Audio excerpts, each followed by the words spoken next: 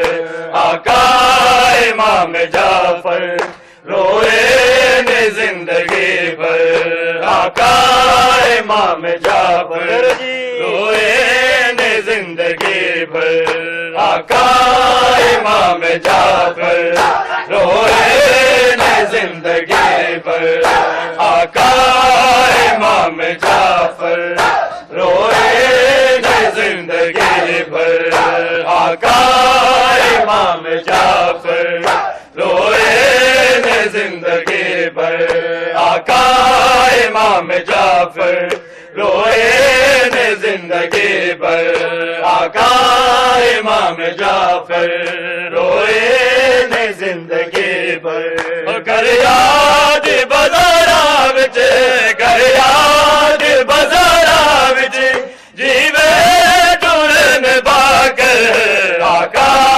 امام جعفر روئے نہ زندگی پر کر یاد بازاراں وچ کر یاد بازاراں وچ جیوے ٹرن باکر آقا امام جعفر روئے نہ زندگی پر آقا امام جعفر روئے نہ زندگی پر آقا امام جعفر روئے نہ زندگی پر آقا امام جعفر روئے نہ زندگی پر آقا امام جعفر روئے نہ زندگی پر بابے دی کم سنی تے دادے دی نوجوانی بابے دی کم سنی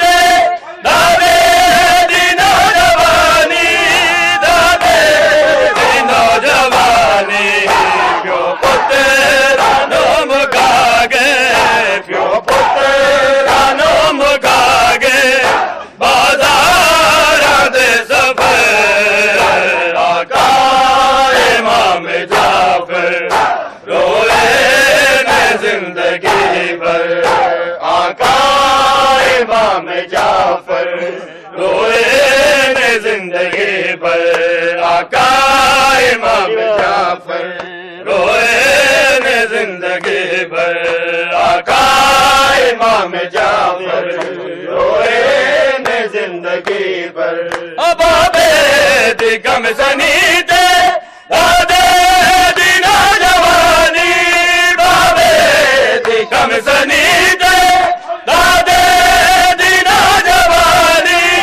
دادے دی نوجوانی پیو پترا نو مکا گئے پیو پترا نو مکا گئے بازار دے سفر آقا امام جعفر روئے نہ زندگی پر آقا امام جعفر روئے نہ زندگی پر آقا امام جعفر روئے نہ زندگی پر آقا امام جعفر روئے نہ زندگی پر گر یاد بازاراں وچ گر یاد بازاراں وچ جیوے ٹرن باکر آقا امام جعفر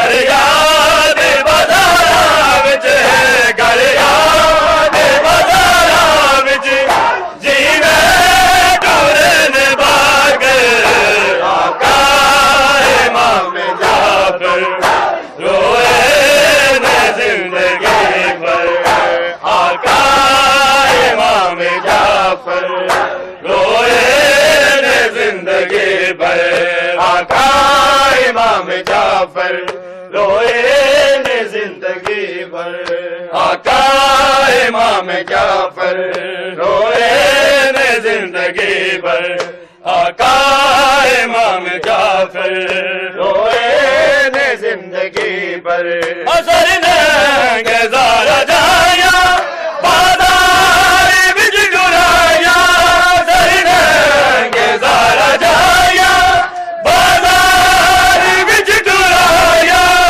بازار وچ ڈرایا بھولنا نے زندگی پر بھولنا نے زندگی پر بابا تیرا صبر آقا امام جعفر روئے نے زندگی پر آقا امام جعفر روئے نے زندگی پر آقا امام جعفر روئے نے زندگی پر آقا امام جعفر روئے نے زندگی پر اثر نے گزارا جایا بازار وچ ڈرایا اثر نے گزارا جایا بازار وچ ڈرایا بازار وچ ڈرایا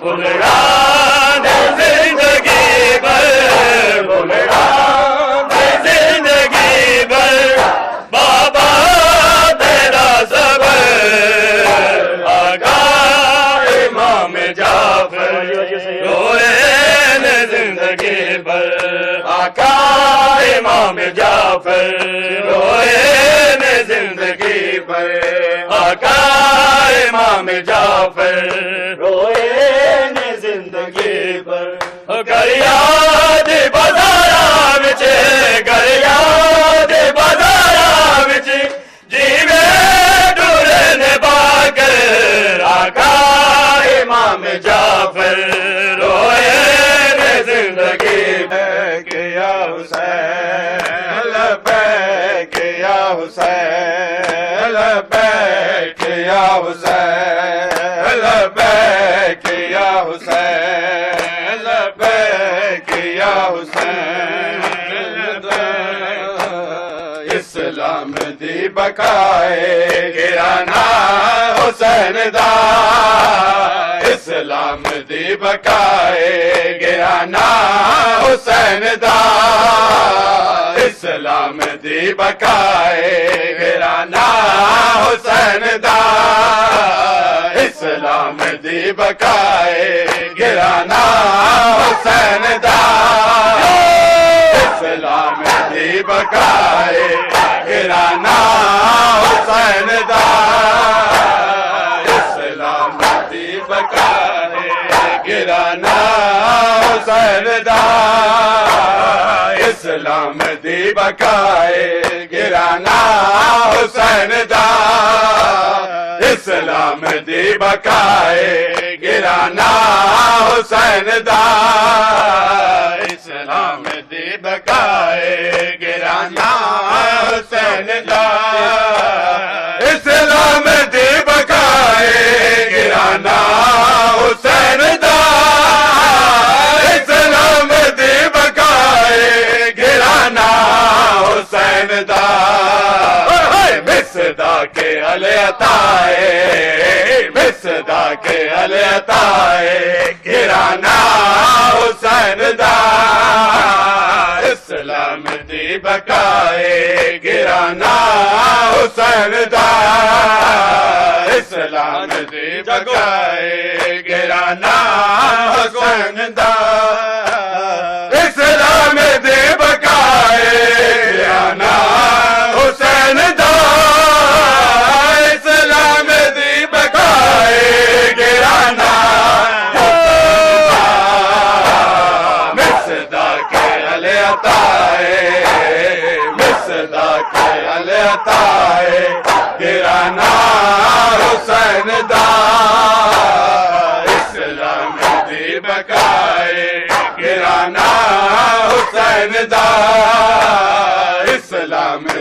بقائے گرانا حسین دا اسلام دی بقائے گرانا حسین دا اسلام دی بقائے گرانا حسین دا حسین نے بچایا کوئی سوکھا دین تیرا حسین نے بچایا کوئی سوکھا دین تیرا حسین بار آیا حسین بار آیا گرانا حسین دا اسلام دی بقائے گرانا حسین دا اسلام دی بقائے گرانا حسین دا اسلام دی بقائے گرانا حسین دا اسلام دی بقائے گرانا حسین دا کہو کہ جڑیا بابا سکین دا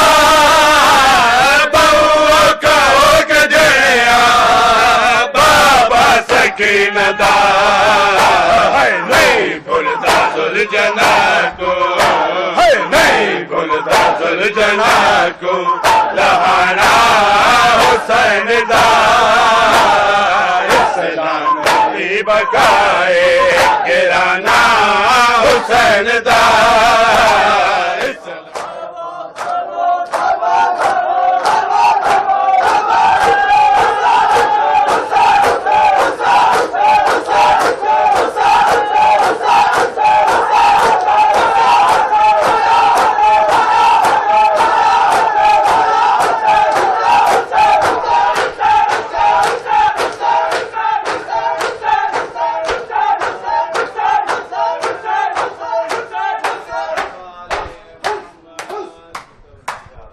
متوجہ زیارت امام جعفر صادق علیہ السلام ادا کرتے ہیں قربتاً اللہ. السلام علیکہ ایہا الامام الصادق، السلام علیکہ ایہا الوسیع الناطق، السلام علیکہ ایہا الصافائق الرائق، السلام علیکہ ایہا السنام العظم، السلام علیکہ ایہا الصراط الاقوم، السلام علیکہ یا مصباح الظلمات، السلام علیکہ یا دافع المفصلات، السلام علیکہ یا مفتاح الخیرات، السلام علیکہ یا معدن البرکات، السلام علیکہ یا صاحب الحجج والدلالات، السلام علیکہ یا صاحب البراہین والزہات، السلام علیکہ یا ناصر دین اللہ، السلام علیکہ یا ناشر حکم اللہ، السلام علیکہ یا فاصل الخطابات، السلام علیکہ یا کاشف الکربات، السلام علیکہ یا عمید الدین، السلام علیکہ ابدا ما بقیت وبقی اللیل والنہار ولا جعل اللہ الآخر العہد منی لزیارتک، السلام علیکہ وعلی روحک وبدنک الطیب الطاہر، السلام علیکہ ورحمۃ اللہ وبرکاتہ. زیارت امام حسین علیہ السلام. السلام علیکہ یا غریب، السلام علیکہ یا مولا یا امام حسین علیہ السلام، السلام علیکہ یا ابا عبداللہ، السلام علیکہ یا ابن رسول اللہ، السلام علیکہ وعلی جدک و ابیک، السلام علیکہ وعلی امک و اخیک، السلام علیکہ یا ابن فاطمۃ الزہراء سیدۃ نساء العالمین، السلام علیکم ورحمۃ اللہ وبرکاتہ. السلام علیکہ یا غریب الغرباء، السلام علیکہ یا معین الضعفاء والفقراء، السلام علیکہ یا انیس النفوس ایہا المدفون بارض طوس، یا امام ایہا المدفون بارض طوس، السلام علیکہ ورحمۃ اللہ وبرکاتہ. السلام علیکہ یا صاحب العصر والامر والزمان، السلام علیک یا شریک القرآن، السلام علیک یا خلیفۃ الرحمن، السلام علیک یا امام الانس والجان، الامان الامان الامان من فتن الزمان، عجل اللہ تعالی فرجک وسهل الله تعالى مخرجك وظهورك، وجعلنا من انصارك واعوانك والمستشهدين بين يديك تحت لوائك، الصلاة والسلام عليكم جميعا ورحمة الله وبركاته. بسم الله الرحمن الرحيم. اللهم كل وليك حجة ابن الحسن صلواتك عليه وعلى آبائه في هذه الساعة وفي كل ساعة وليا وحافظا وقائدا وناصرا ودليلا وعينا حتى تسكنه أرضك طوعا وتمتعه فيها طويلا. اللهم